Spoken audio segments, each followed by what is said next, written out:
Bienvenidos al podcast de Ilustres Anónimos.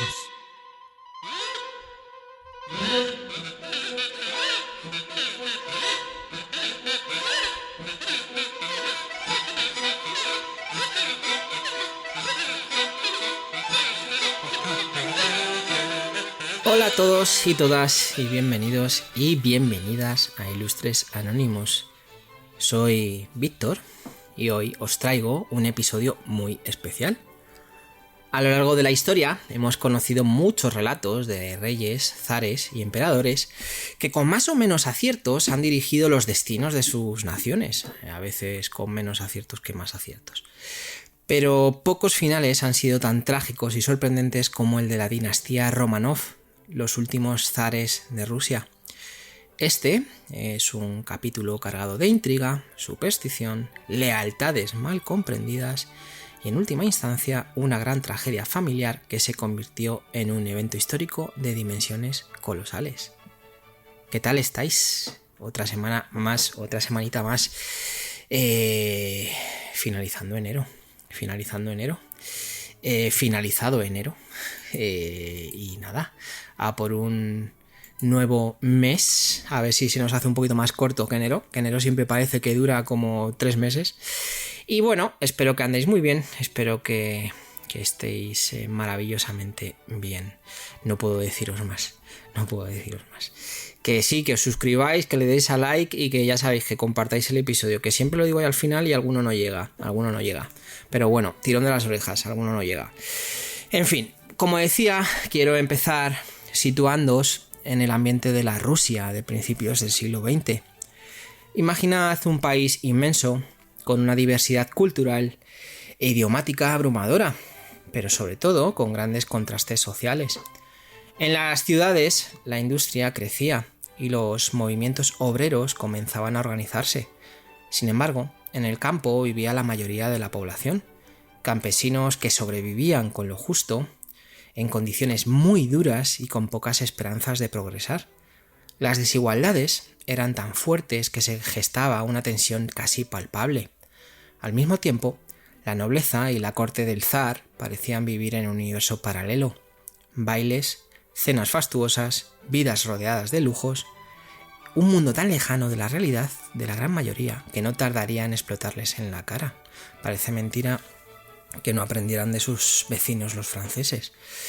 En este contexto aparece la figura de Nicolás II, el último zar, heredero de una larga tradición autocrática. Cosa curiosa, Jorge V creo que fue, o VI, el padre de Isabel II, parecía gemelo de Nicolás II, eran muy parecidos. Bueno, Nicolás, su linaje, el linaje de Nicolás II, la casa Románov, llevaba 3 siglos gobernando Rusia. Ojo, 3 siglos son bastantes. Nicolás, sin embargo, no estaba preparado para los retos que se avecinaban, más bien parecía un hombre dedicado a su familia y a las tradiciones, un hombre más dado a la contemplación y a la espiritualidad que a la estrategia política. En pocos años vería cómo su imperio se sacudía por revoluciones internas y por la presión de la Primera Guerra Mundial. Y por supuesto, en esta mezcla explosiva entra en juego un personaje que ha fascinado al mundo durante décadas, Grigori Rasputin, que todos lo conocéis, el monje místico cuyas historias y leyendas se confunden hasta hoy con los rumores más extravagantes. Rasputín se convirtió en uno de los consejeros más cercanos a la familia imperial, especialmente a la zarina Alejandra, que estaba angustiada por la enfermedad de su hijo, el joven zarevich Alexei, quien padecía hemofilia. Para ellos, Rasputín fue un salvador, una figura de fe que les brindaba consuelo y la esperanza de una cura para su hijo. Para la corte y para la población rusa en general, Rasputín era un charlatán, un hombre con oscuros y polémicos hábitos al que acusaban de ejercer una influencia nefasta sobre la familia imperial, y algo de eso había. La historia de la caída de los Románov es, por lo tanto, una historia de secretos familiares, confianzas depositadas en la persona equivocada y también de una sociedad que clamaba cambios inmediatos y radicales. En este episodio os invito a acompañarme en un recorrido por aquellos últimos años del Imperio ruso. Vamos a desentrañar cómo una familia imperial, anclada en sus tradiciones, se vio sobrepasada por las fuerzas de la historia y por un pueblo harto de sufrir. Además, conoceremos al detalle cómo la figura de Rasputín se erigió como símbolo de todo lo que iba mal en la corte y acabó envuelto en una de las muertes más legendarias de la época y casi que hasta el día de hoy. Espero que al final de este episodio, de este capítulo, podáis entender mejor qué sucedió realmente entre Nicolás II, Alejandra y Rasputín, y cómo los errores políticos, los dramas personales y las intensas presiones sociales confluyeron para precipitar un cambio de régimen que sacudió al mundo entero. También veremos las luces y sombras de estos personajes, sus motivaciones, sus miedos y el modo en que sus decisiones o su falta de iniciativa condujeron a uno de los finales más dramáticos para la monarquía. Bueno, sin más preámbulos, os invito a sumergiros conmigo en esta historia de intriga, superstición y tragedia. Una historia que, aunque nos parezca lejana en el tiempo, deja lecciones sobre la importancia de la empatía y la habilidad de los gobernantes para escuchar a su pueblo. No os vayáis, que apenas comenzamos. En los próximos minutos exploraremos la figura de Nicolás II, su esposa la zarina Alejandra y, por supuesto, ese monje loco llamado Rasputín. Y lo mejor de todo es que, como siempre, lo haremos de la manera más cercana y clara posible. Así que, dicho todo esto, ¡empecemos!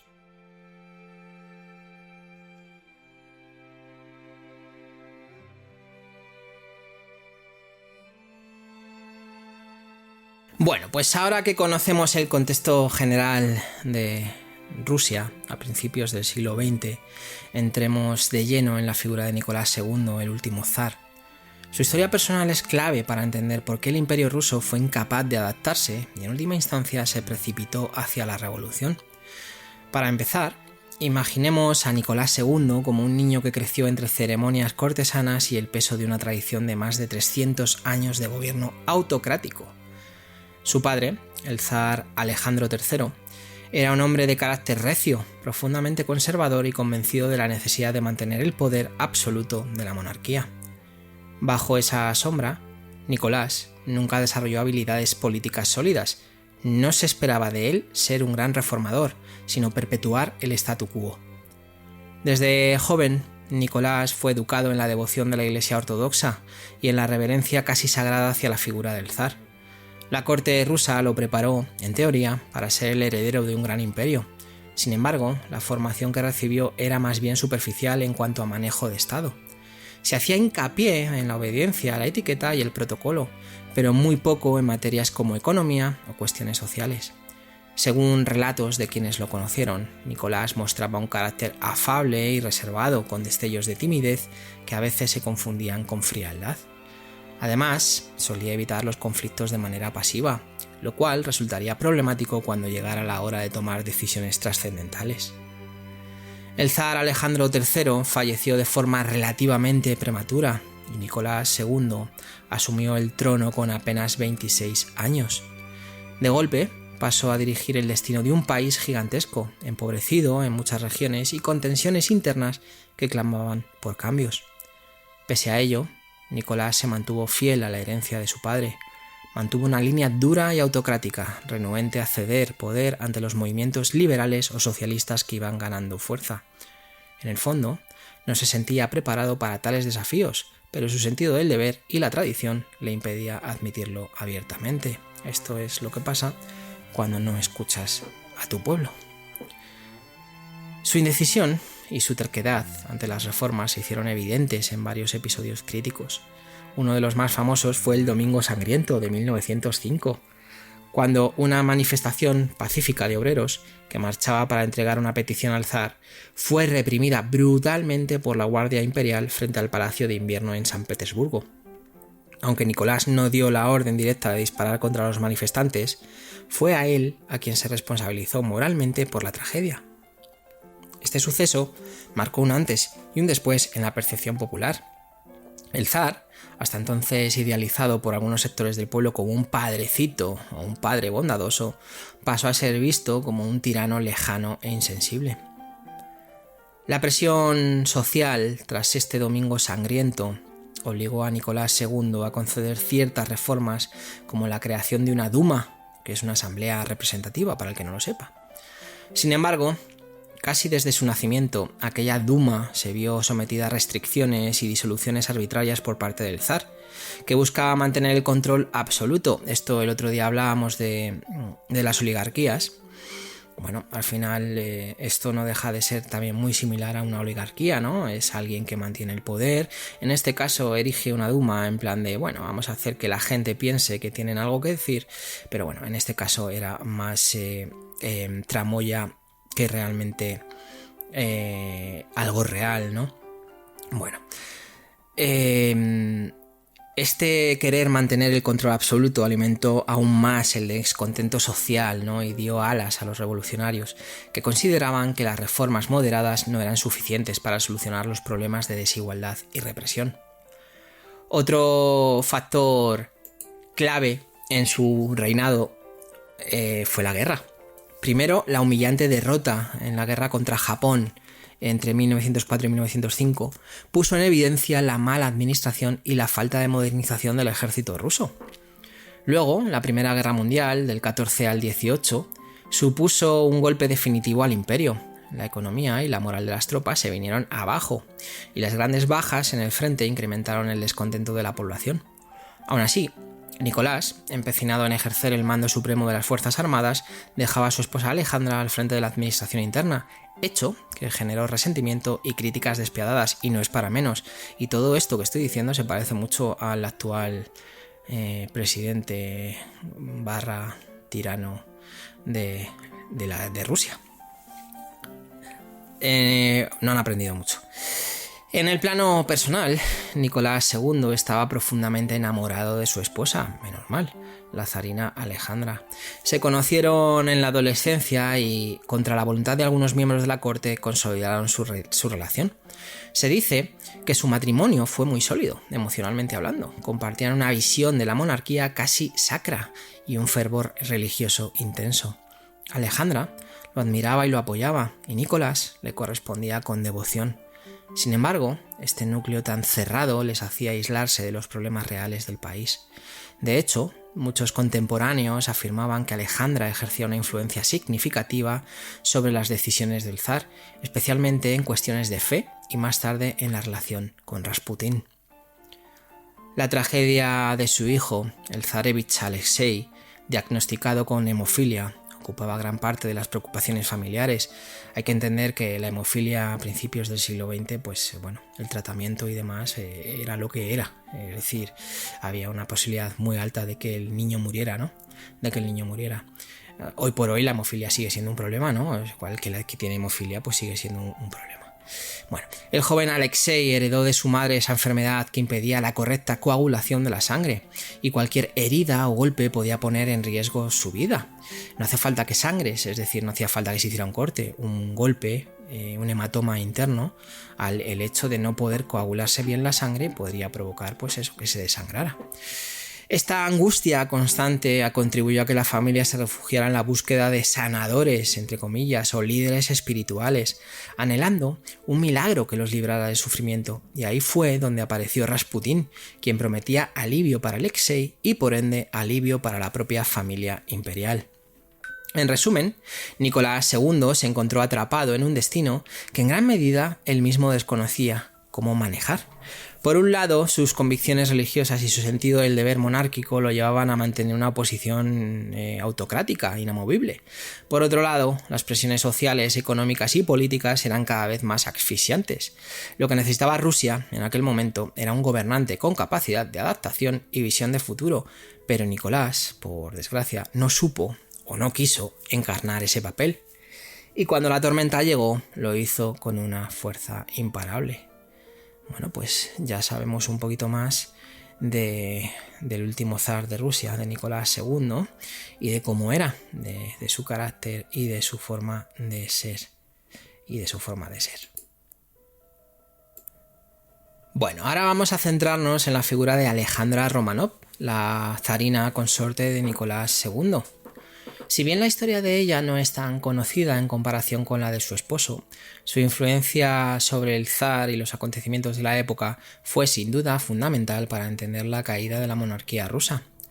Alejandra era alemana de origen, nacida en la casa de Hesse, y su llegada a Rusia como esposa de Nicolás II fue vista con recelo desde un principio.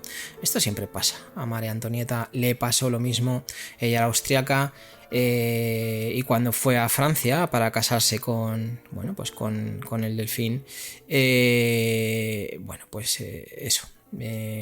la veían con mucho recelo por el simple hecho de ser una extranjera, ¿no?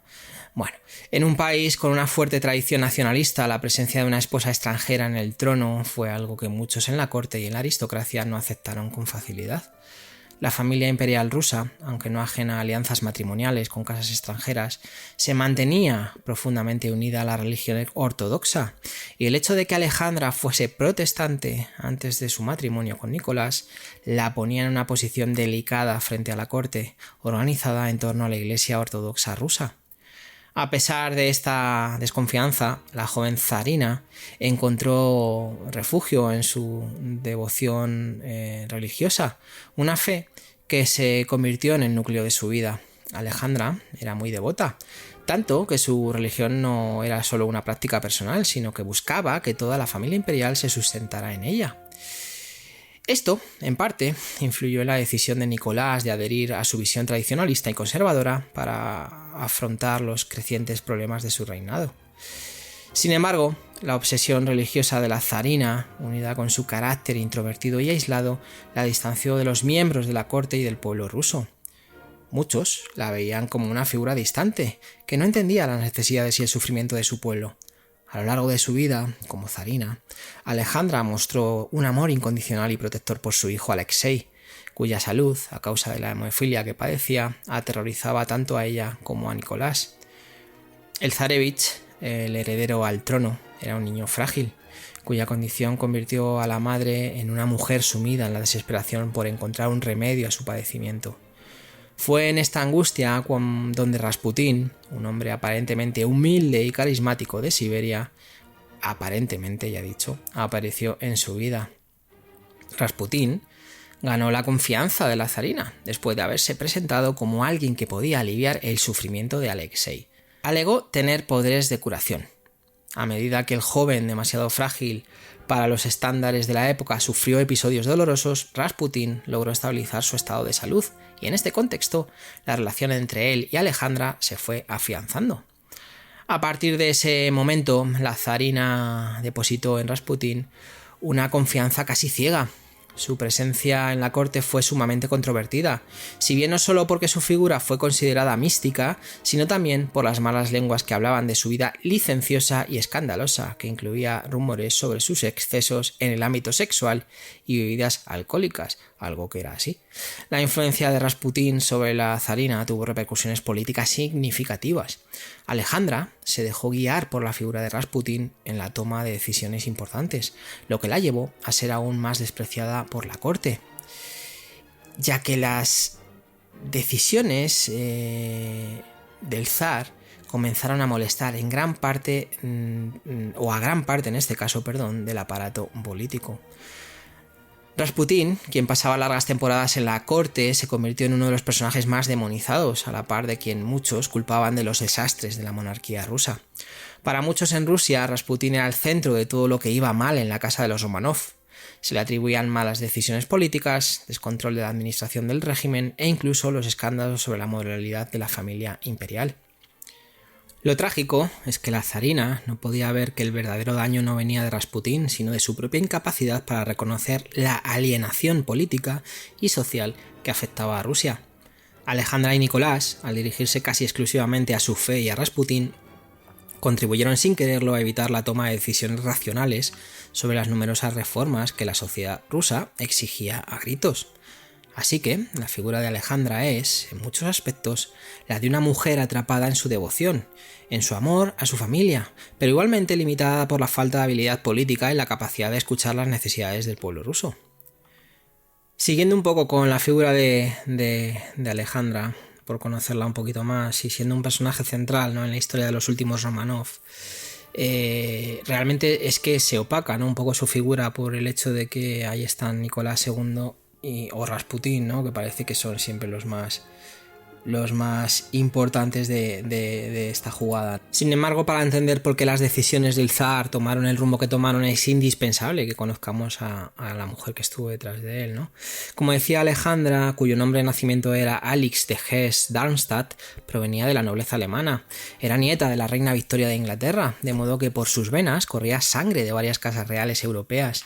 Creció en un ambiente bastante diferente al de Rusia. La corte de Hesse era menos ostentosa que la rusa y, en general, más apegada a ciertos valores victorianos de recato y religiosidad.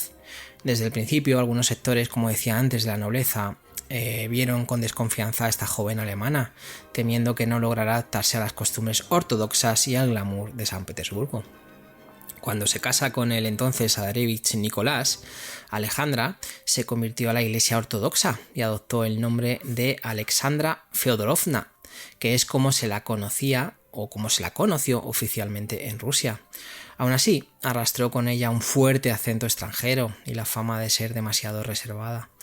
No se mezclaba fácilmente en la vida social de la corte, donde se esperaba que la emperatriz fuese un modelo de hospitalidad y cercanía. En cambio, Alejandra prefería rodearse de pocas personas y dedicarse más a su vida familiar. Esto reforzó la idea de que era altiva o incluso altanera, cuando en realidad estaba lidiando con la nostalgia de su tierra natal y, por momentos, con la sensación de no estar a la altura de lo que Rusia exigía de ella. Su llegada a la corte coincidió con un ambiente en el que, por un lado, muchos nobles estaban acostumbrados a un estilo de vida muy cosmopolita y, por otro, el pueblo ruso atravesaba dificultades cada vez mayores. Las grandes capas populares veían en la zarina o a la zarina con cierta distancia. Para algunos era aquella princesa alemana que había conquistado el corazón del zar y ejercía sobre él una influencia dañina.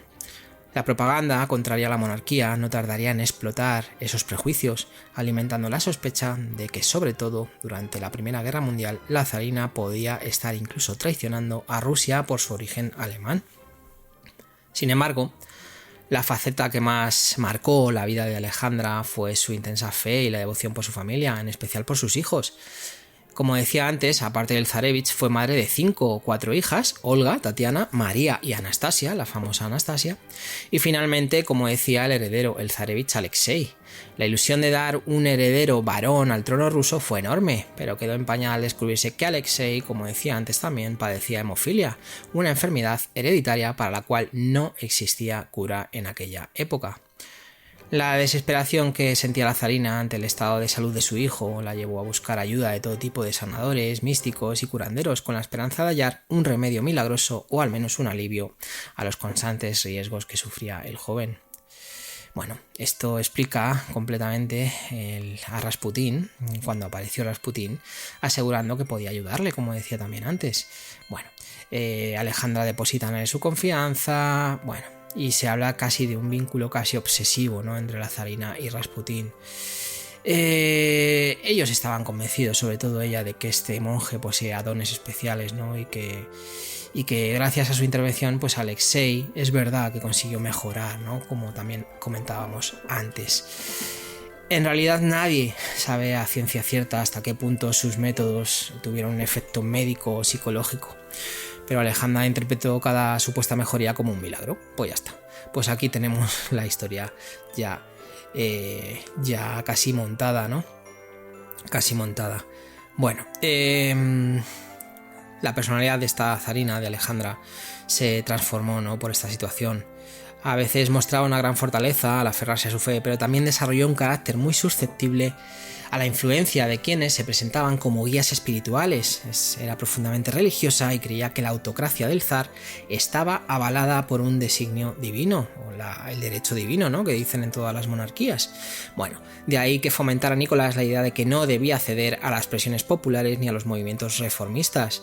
Consideraba que la obediencia a Dios y a la corona debía estar por encima de la voluntad del pueblo, y que cualquier signo de debilidad podía ser interpretado como una ofensa al mismísimo orden sagrado de Rusia. Bueno, como entenderéis, esta postura la aleja muchísimo más de la corte. Muchas de las grandes damas y nobles preferían otro tipo de emperatriz más inclinada hacia la vida social o más dispuesta a negociar o a escuchar, ¿no?, otras opiniones. Sin embargo, Alejandra cada vez se iba creando un círculo más pequeño, su familia, Rasputín y algún allegado más. Desde la perspectiva del pueblo, la zarina se convirtió en un símbolo de lo retrógrado e injusto del régimen. Una mujer extranjera, demasiado piadosa, que se inmiscuía en la política y que encima dependía de los consejos de un extraño monje que escandalizaba a todo el país con sus excesos. Bueno, el problema es que Nicolás se va a la guerra. Este es como Mambrú. Bueno, pues Nicolás se va a la Primera Guerra Mundial al frente y bueno, Alejandra se queda, ¿no?, a cargo de... No sabía cómo decirlo, pero sí, realmente Alejandra se queda a cargo, ¿no?, de facto, de la administración interna de Rusia. Y esto elevó las críticas a cotas máximas. Haceros la idea, ¿no? Haceros la idea. Una persona que no tiene ni idea, ¿no?, ni pajolera idea de la gestión de un país o de de la política en general. Se la acusaba de favorecer a ministros recomendados por Rasputín, de tomar decisiones erráticas basadas en supersticiones y sobre todo de no entender la gravedad de la situación en el frente y las privaciones que sufría el pueblo. ¿Os acordáis de Alfonso XIII cuando hablábamos de él en Los monarcas misteriosos? Pues un poco parecido, ¿no? Un poco parecido. Bueno, en conclusión, la figura de Alejandra es esencial para entender la cadena de acontecimientos que precipitó el final de los Romanov. Amaba profundamente a Nicolás y a sus hijos, y su fervor religioso la llevó a buscar desesperadamente una protección milagrosa para Alexei. Sin embargo, esta misma devoción la hizo impenetrable a la realidad política y social de un imperio que se tambaleaba. Terminó volviéndose, a ojos de muchos, una protagonista negativa de la historia, cuando en realidad su tragedia personal, al igual que la de Nicolás, fue la de no poder o no saber ver que su mundo se estaba desmoronando mientras ella se aferraba cada vez más a la fe y a las costumbres ancestrales. Bueno, pues esta es la zarina Alejandra Feodorovna, pues de los últimos zares de Rusia, ¿no? Los últimos zares de Rusia. Bastante interesante para que luego digan que las mujeres no han tenido nunca protagonismo, ¿no?, en la historia. En fin. Bueno, pues ahora nos vamos a adentrar en la figura del monje loco, como les suelen llamar. En la figura de Grigori Rasputín, un personaje que se ha convertido prácticamente, como digo, en sinónimo de monje loco y misticismo desenfrenado. Bueno, y sexo a raudales y alcoholismo y bueno, todo lo que queráis decir de él. Su biografía es tan peculiar que resulta difícil separar los hechos de las leyendas y quizás esa misma ambigüedad sea una de las razones por las que sigue fascinando a historiadores y curiosos hasta nuestros días. Bueno, para empezar, Rasputín nació en una familia campesina de la remota aldea de Pokrovskoye, en Siberia, alrededor de 1869. Ojo que aquí las fechas exactas varían, ¿no?, según las fuentes, lo que ya da la primera pista del aura misteriosa que lo rodea, ¿vale? Su educación fue muy limitada, apenas sabía leer y escribir. Sin embargo, desde joven mostró un fuerte interés por la religión y una personalidad carismática que cautivaba a quienes se cruzaban en su camino. Existen anécdotas que relatan episodios místicos en su juventud, como si tuviera visiones o supuestas revelaciones divinas. Sea como fuere, Rasputín empezó a peregrinar por distintos monasterios y lugares sagrados de Rusia, donde conoció corrientes religiosas marginales que mezclaban el cristianismo ortodoxo con prácticas místicas y a veces poco ortodoxas. Con el tiempo se forjó una reputación de starets, un término ruso que alude a ciertos monjes o ermitaños con reputación de sabiduría y santidad. Y comenzó a hacerse famoso por su oratoria y por un aura enigmática que lo rodeaba. A principios del siglo XX, Rasputín dio un salto inesperado hacia los círculos de la alta sociedad en San Petersburgo. Varias damas de la aristocracia, ávidas de espiritualidad y curiosas por lo exótico, empezaron a invitarlo a sus salones. Su aspecto desaliñado y su mirada hipnótica contrastaban con la pompa de la capital imperial.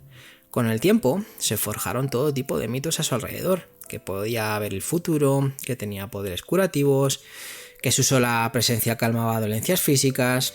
Bueno, sea cual fuese la verdad, Rasputín se convirtió en el invitado excéntrico de moda al que todos querían llevar a sus reuniones.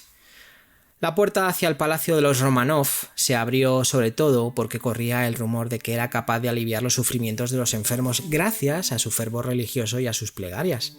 Fue así como la zarina Alejandra, desesperada como decíamos antes por encontrar una cura para la hemofilia de su hijo Alexei, se fijó en él. Rasputín logró ganarse su confianza cuando en varios episodios aparentemente calmó las hemorragias o los dolores del joven zarevich a través de oraciones y palabras de consuelo. Hasta hoy no se sabe con exactitud qué hizo en realidad ni si su presencia tuvo un efecto meramente psicológico en Alexei, pero para la familia imperial aquellos milagros bastaron para considerar a Rasputín como una especie de enviado de Dios.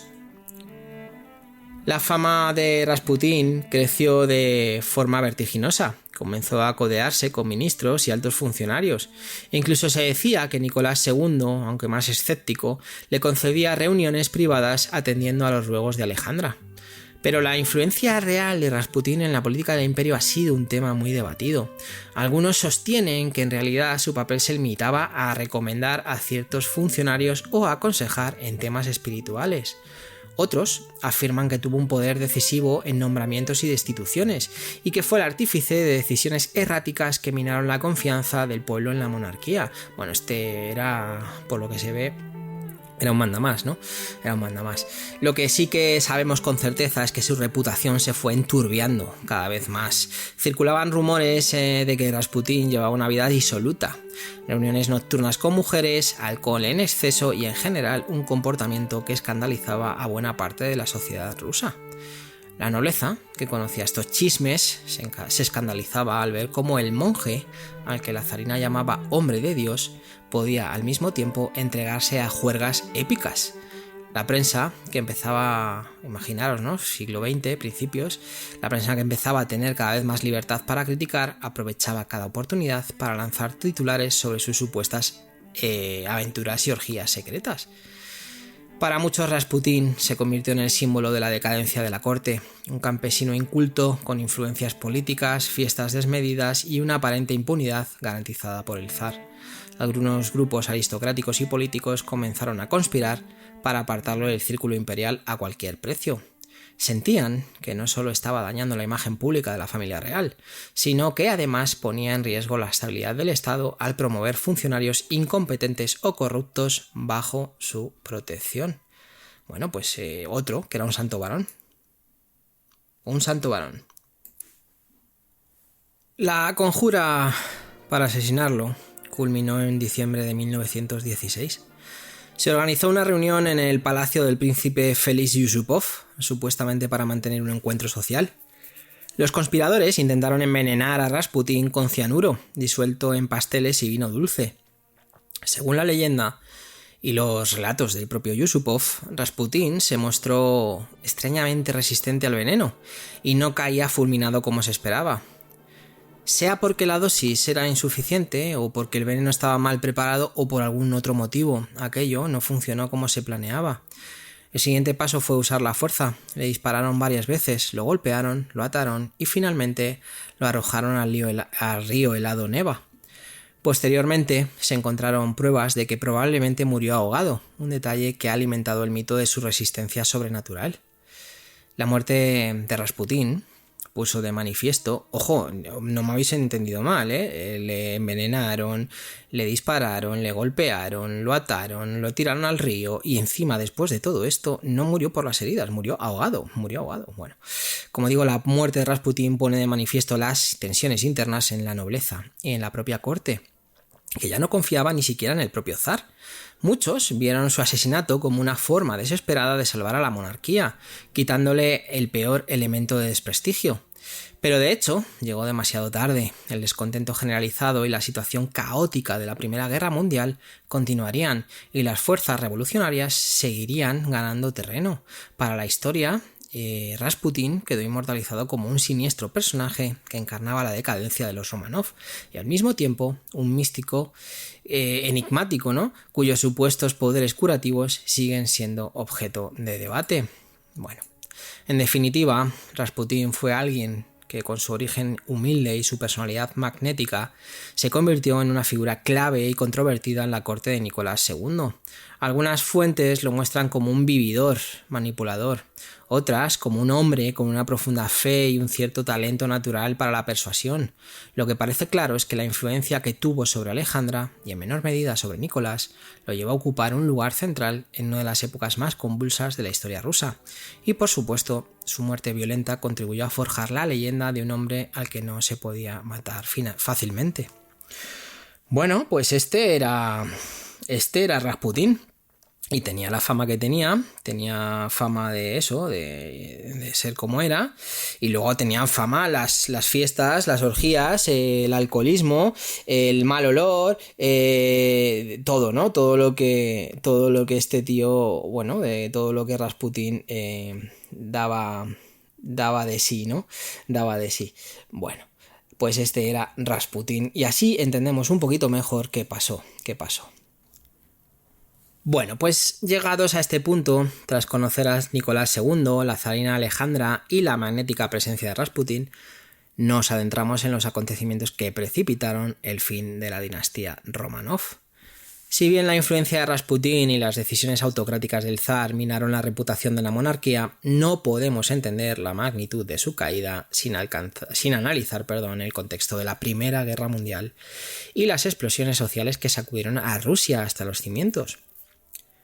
Cuando en 1914 estalló la guerra, Rusia se lanzó al conflicto como parte de la Triple Entente, aliada con Francia y el Reino Unido, en combate principalmente contra las potencias centrales, Alemania y el Imperio Austrohúngaro o Austria-Hungría.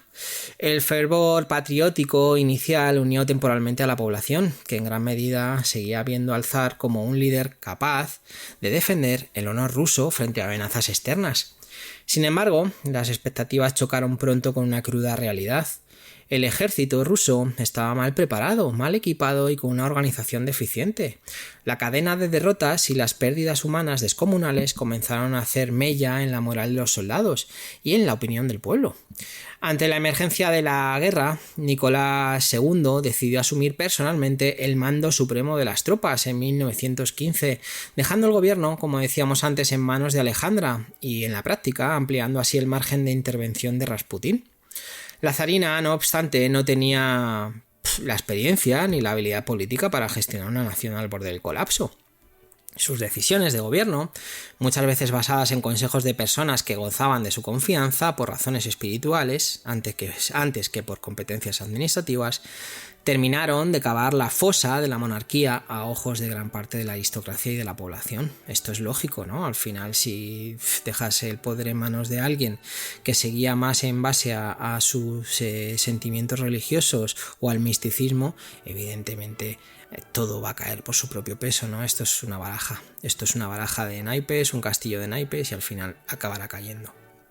Bueno, en las ciudades, especialmente en Petrogrado, antigua San Petersburgo, la escasez de alimentos y el alza del coste de la vida generaron un clima explosivo. A estas tensiones económicas se sumaba la creciente actividad de movimientos revolucionarios, que veían en la debilidad del zarismo la oportunidad para impulsar cambios radicales. Los bolcheviques, dirigidos por Lenin os suena a todos, seguro. Lenin, Stalin, os suenan a todos. Los mencheviques, los socialrevolucionarios y otras facciones debatían sobre el rumbo de la revolución en ciernes, mientras los obreros y los soldados empezaban a organizarse en soviets, consejos populares. El punto de inflexión llega en febrero de 1917, marzo, según el calendario gregoriano.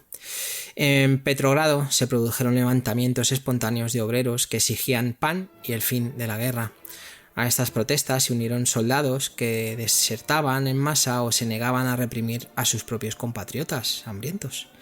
El resultado fue un colapso de la autoridad gubernamental. Las tropas encargadas de mantener el orden confraternizaban con los manifestantes, mientras la policía se veía incapaz de manejar la situación. Con Nicolás II ausente en el frente de guerra y los acontecimientos desbordados, la Duma, el Parlamento, se declaró en sesión permanente y formó un gobierno provisional. Al ver la situación insostenible, Nicolás II se vio obligado a abdicar el 2 de marzo de 1917, 15 de marzo, según el calendario gregoriano, en favor de su hermano, el gran duque Miguel. Pero este último, consciente de la hostilidad hacia la monarquía, renunció casi de inmediato. Así, se puso fin a 3 siglos de reinado de los Románov. Resultaba un suceso tan inimaginable que incluso entonces muchos no terminaban de creer que la autocracia rusa había sucumbido por completo.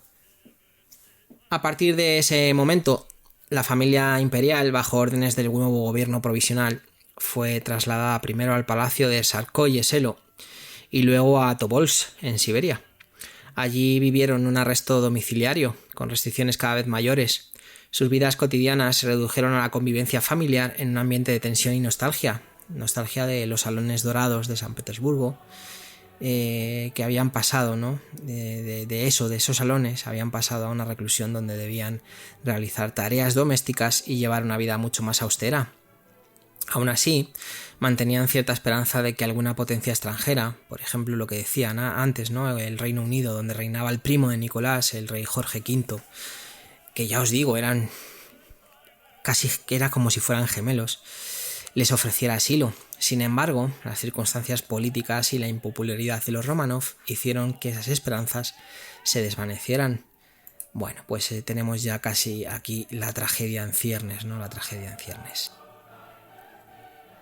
Bueno, pues como digo, la siguiente fase de esta tragedia tuvo lugar tras la Revolución de Octubre de 1917, cuando los bolcheviques tomaron el poder bajo la dirección de Lenin.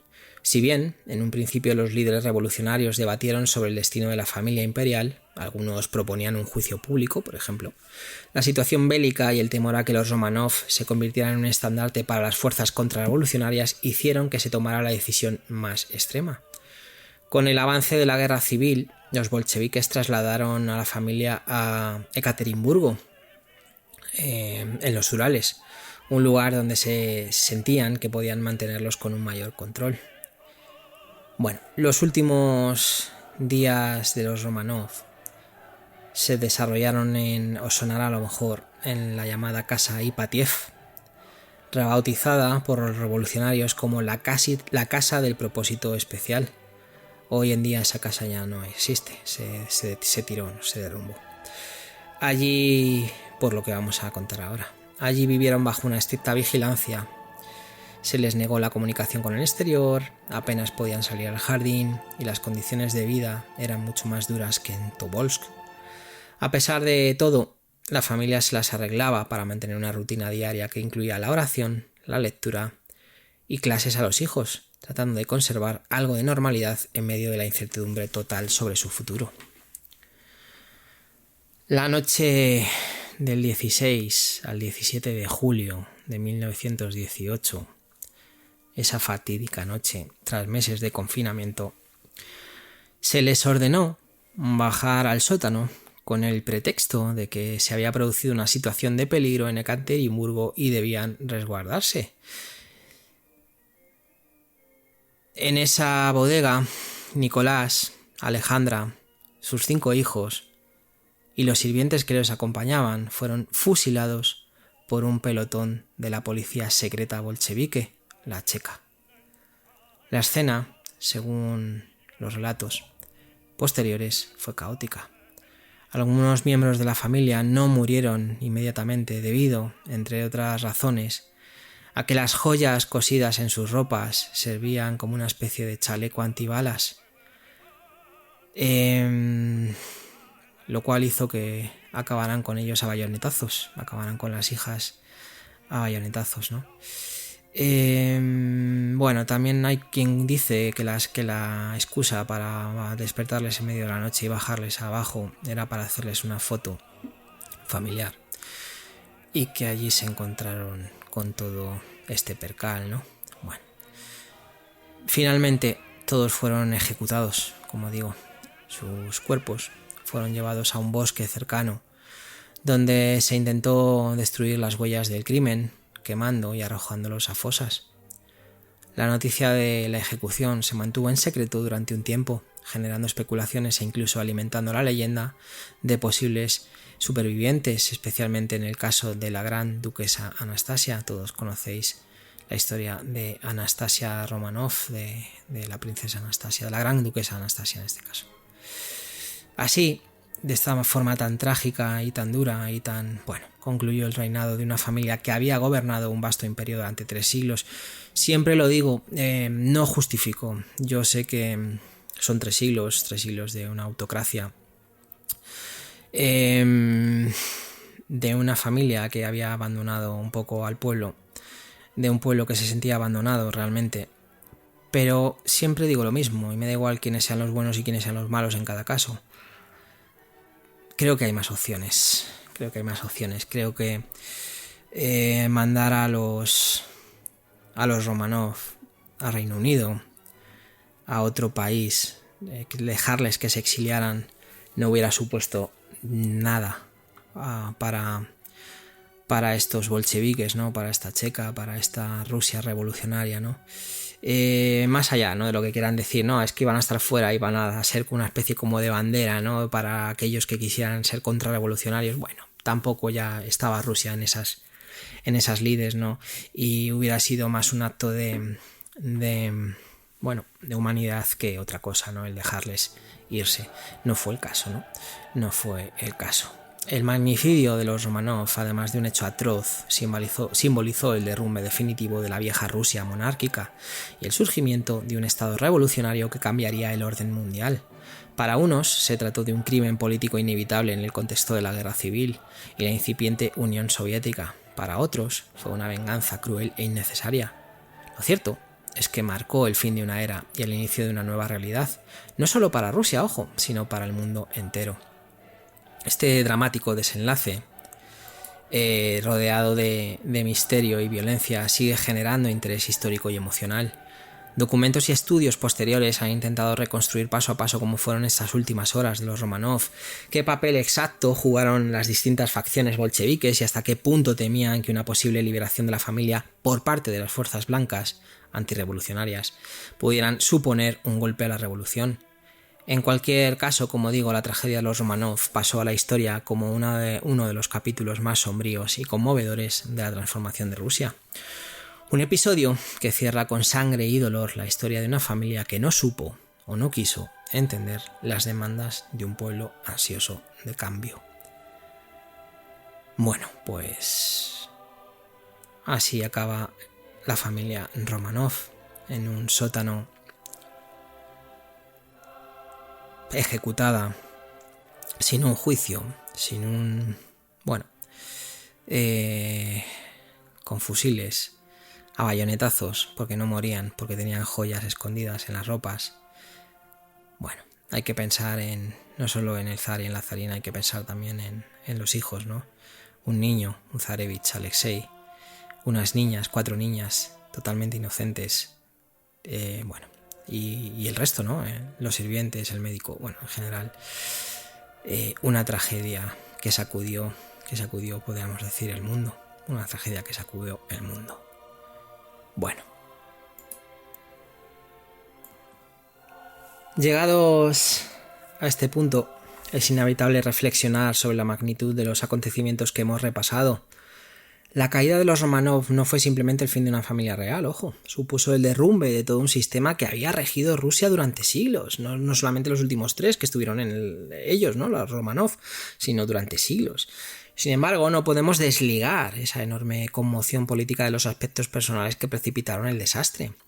Es precisamente en esos matices humanos donde esta historia se vuelve tan fascinante como conmovedora. En primer lugar, Nicolás II encarnó la paradoja, ¿no?, de un monarca profundamente convencido de su derecho divino a gobernar, pero incapaz de comprender las fuerzas que silenciosa pero implacablemente estaban transformando al imperio ruso. Su carácter indeciso y su apego a las tradiciones lo cegaron, ¿no?, ante las verdaderas necesidades de la gente que habitaba en su vasto territorio. Por su parte, Alejandra, su esposa, se aferró con desesperación a la religión y a la esperanza de un milagro para salvar a su hijo enfermo. Ese dolor, que es muy comprensible, ojo, a nivel humano, derivó, sin embargo, en una peligrosa dependencia de figuras como Rasputín, quien para muchos simbolizaba el lado más oscuro y supersticioso de la corte imperial. La fascinante irrupción de Rasputín en la escena, mezclando una supuesta santidad con una reputación de libertinaje, fue el reflejo de un mundo que se tambaleaba entre lo medieval y lo moderno. En un tiempo en el que la ciencia y la razón iban ganando terreno, la familia imperial confiaba su destino a un místico inculto, convencida de que estaba siendo guiada por la mano de Dios. Este choque de realidades entre la corte y la sociedad, que clamaba cambios sociales y políticos, dejó al imperio en una situación insostenible. La Primera Guerra Mundial simplemente aceleró un proceso que ya venía gestándose. La sociedad rusa, extenuada por las desigualdades y las injusticias, perdió la poca fe que le quedaba en la monarquía. El resultado fue el surgimiento de una nueva fuerza política tras la Revolución de Octubre, que incluso impulsaría, ¿no?, la creación de la Unión Soviética más adelante. La Primera Guerra Mundial simplemente aceleró un proceso que ya venía gestándose. La sociedad rusa, extenuada por las desigualdades y las injusticias, perdió la poca fe que le quedaba en la monarquía. El resultado fue el surgimiento de una nueva forma política que, tras la Revolución de Octubre, impulsaría la creación de la Unión Soviética.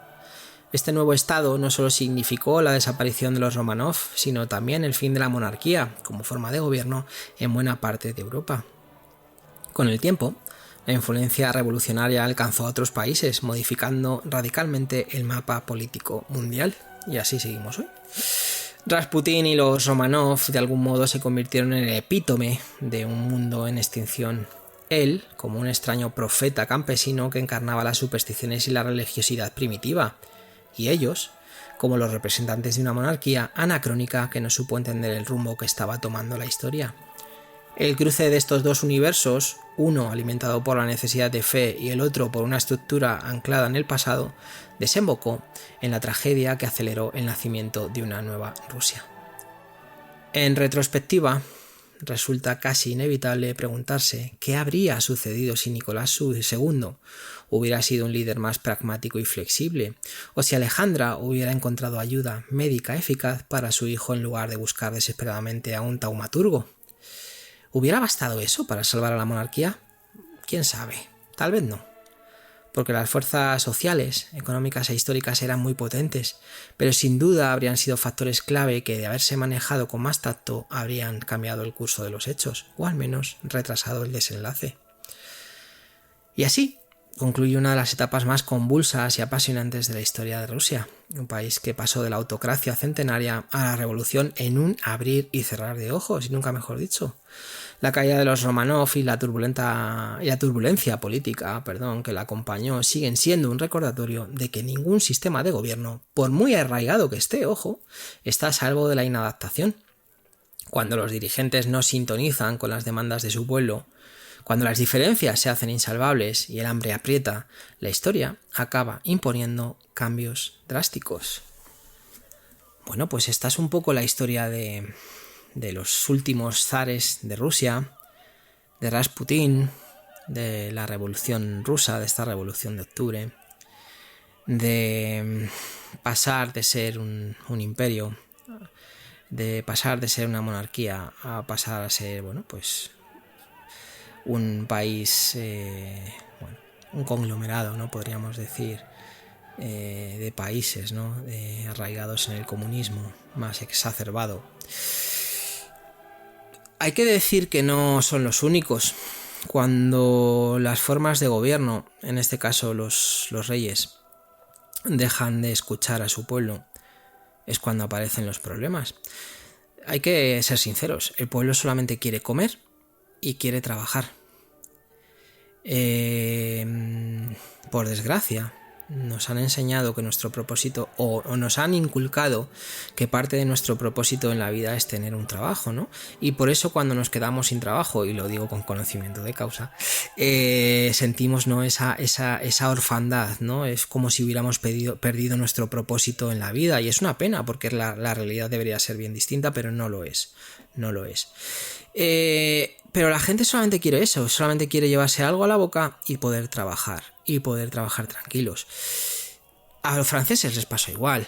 María Antonieta con Luis les pasó igual, ¿no? Hubo un momento dado en el que dejaron de escuchar a su pueblo, el pueblo empezó a pasar hambre, el pueblo se cansó y el pueblo les derrocó.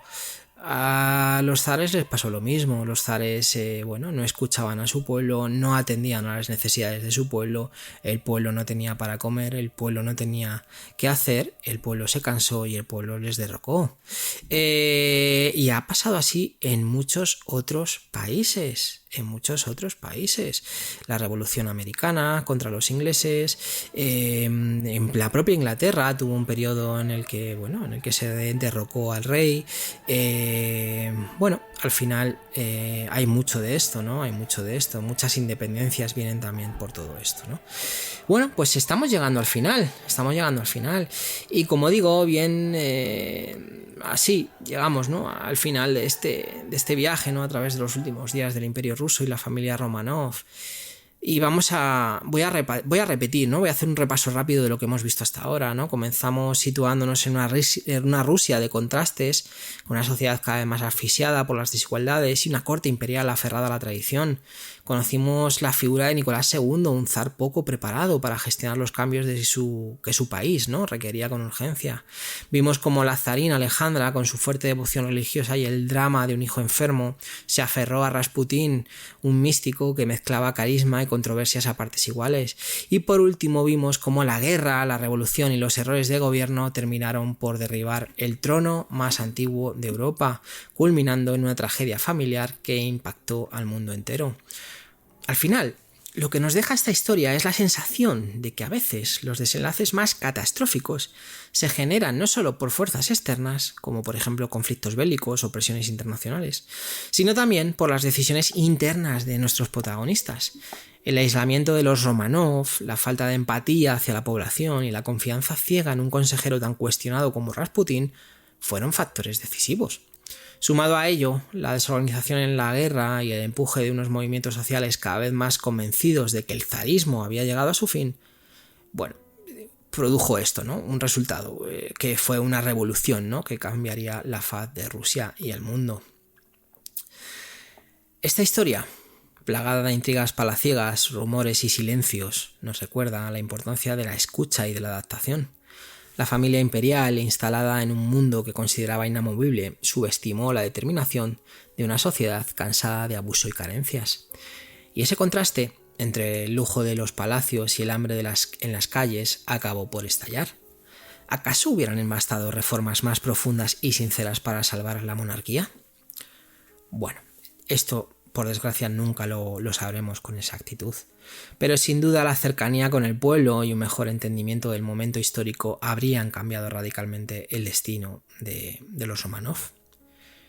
Bueno, antes de despedirme, como hago siempre, me gustaría invitaros, ¿no?, a que compartáis vuestras impresiones. ¿Os ha sorprendido algún aspecto en particular de la historia de Nicolás II, Alejandra y Rasputín?